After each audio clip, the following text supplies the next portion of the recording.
বাঙালির শ্রেষ্ঠ উৎসব দুর্গাপূজার আনুষ্ঠানিক সূচনা হতে চলেছে আগামীকাল থেকেই। ষষ্ঠী তিথির মধ্য দিয়ে শুরু হবে 5 দিনের আনন্দ উৎসব। শহর থেকে গ্রাম সর্বত্রই চলছে শেষ মুহূর্তের প্রস্তুতি। প্যান্ডেল সজ্জা, আলোকসজ্জা, প্রতিমা সাজানো সব কিছুই প্রায় শেষ পর্যায়ে। ষষ্ঠীর দিন সকালে দেবীর বোধন, অধিবাস এবং আমন্ত্রণের মাধ্যমে দেবী দুর্গাকে আহ্বান জানানো হবে। এরপর থেকে মণ্ডপে মণ্ডপে ভিড় জমাবে ভক্তরা। কলকাতা থেকে শুরু করে জেলা শহরগুলোতেও ইতিমধ্যেই দর্শনার্থীদের ভিড় চোখে পড়ছে। পুজো উদ্যোক্তারা জানাচ্ছেন এবারের থিমে থাকছে নতুনত্ব।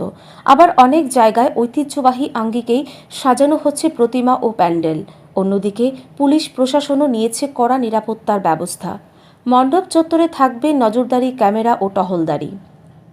ষষ্ঠীর মধ্য দিয়েই শুরু হবে বাঙালির বছরের সবচেয়ে বড় উৎসব দুর্গাপূজা।